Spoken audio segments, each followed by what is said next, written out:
Yes, today I'm going to talk to you about how much I believe Africans should contribute towards the betterment of their continent.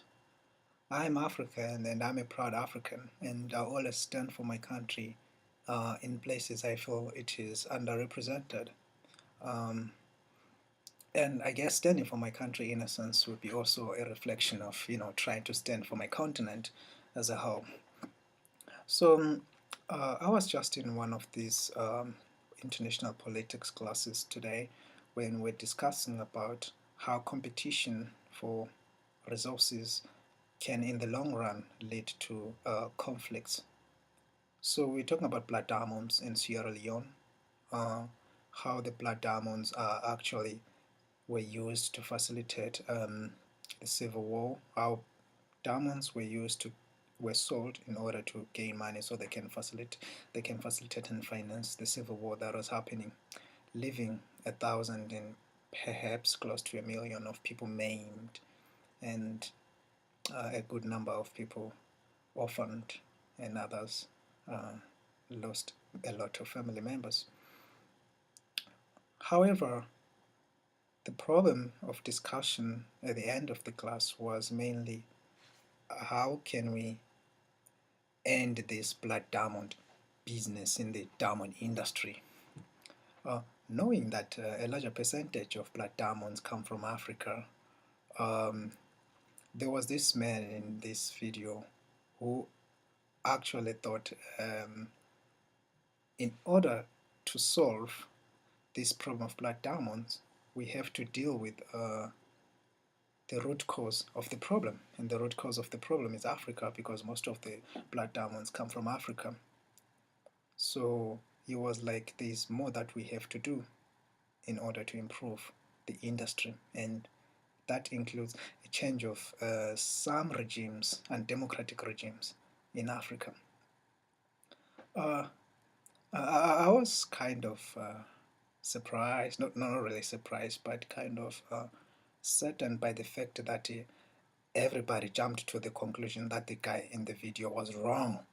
You can't say that. You can't say this is Africa's fault. This is like a global thing. It's not Africa's fault and stuff. I begged to differ with them and instead agree with the guy in the video uh, for reasons that are best known to me, and I can share them with you. I'm an African and I believe in the betterment of Africa. I will not tolerate a scenario where um, I am the only African in the class and the majority are non-Africans, and an issue of such importance is discussed and everybody unanimously agrees that it's not Africa's fault.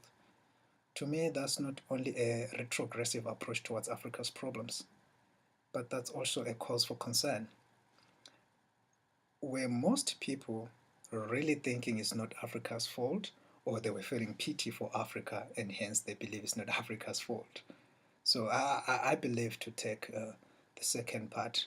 I think everybody, when you talk about Africa's poverty, when you talk about Africa's degradation, when you talk about Africa's regressive political development, everybody kind of looks at Africa from a sorry state and a PTI spectrum, and therefore automatically and unanimously agree that Africa is not to blame for some of the stuff. Africa is not the continent to blame, but the uh, international system and how it relates to Africa is to blame.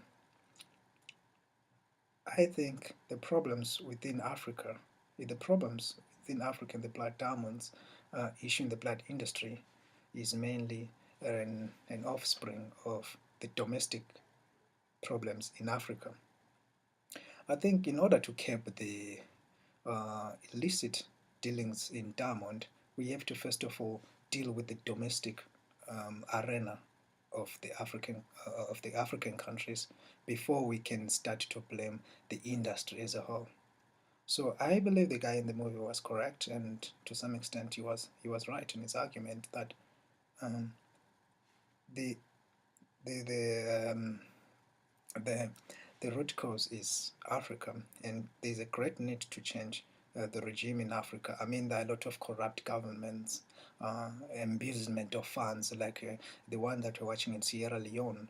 The participants in the civil war that left a lot of people massacred are still walking free, and they're in business, and some of them are actually in kind of some power in the society. Now, that is largely a reflection of a kleptocratic government that will continue to strangle uh, people, forcing the people to adopt illicit dealings in diamonds. The governments are corrupt, they are very kleptocratic, they do not provide enough services to the people.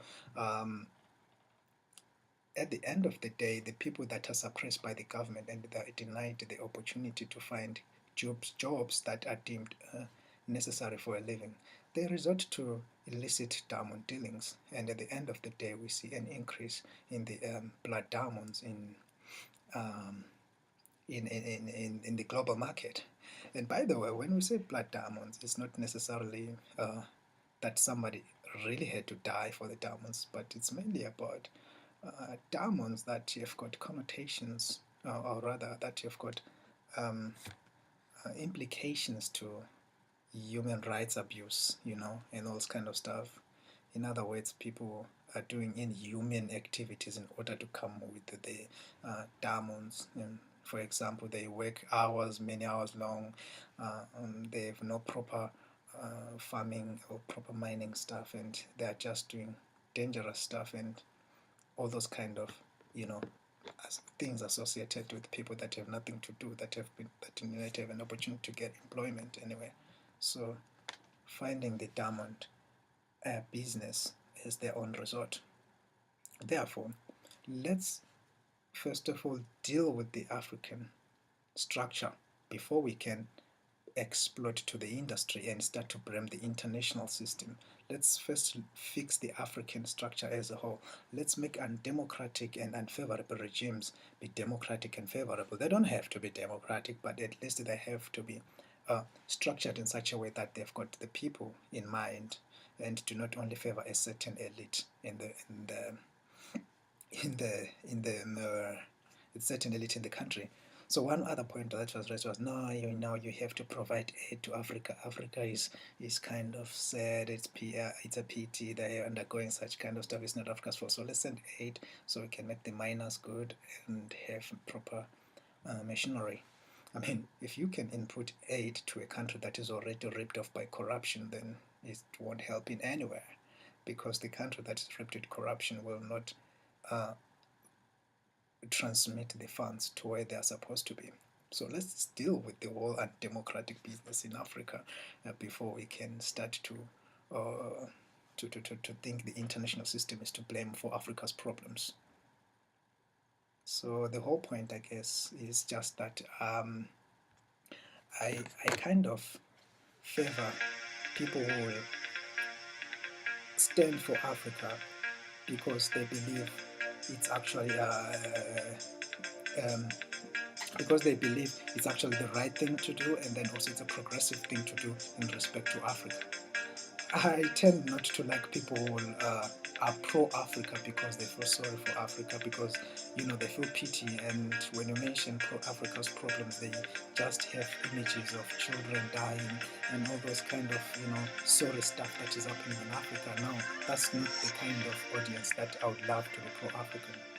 An audience that I love to be pro-African is one that is conscious of Africa's development and therefore is pro-Africa, not because it is sorry for Africa and therefore it's pro-Africa. Now, that's why if there is 10 of us and we're all discussing about Africa and we're all pro-Africa, I decide to be against Africa, not because I'm against my country. In that instance, I decided to be against Africa because it is through debates that we're able to build a realistic solution to Africa's problems. If we all stand in the affirmative that one issue in Africa is a result of a certain party, and there is no one who says, no, it's not a result of a certain party, it's a result of Africans, then we're not going to be cognizant of the fact that Africa is a share towards its regressive development. The best way to show me that you love Africa is to like it and be pro-Africa for a productive reason, not for an emotional reason, because we feel Africa is kind of, it's a sad place, you know. I'm sorry for Africa, so that's why I'm gonna be, that's why we are going to be pro-African. By the way, I love my continent, and I'm one of the guys who like to see my continent prosper, and that is why I'm willing to engage in as many as 1,000 debates that have to do with Africa. I don't mind which position I take, but I believe in whichever position I take is for the good of my continent, it's for the development of my continent. If everybody says yes, I might choose to say no, just to get the other perspective, and to make sure that those who say yes are sure of what they said. So I believe that's all that I had today. Thank you.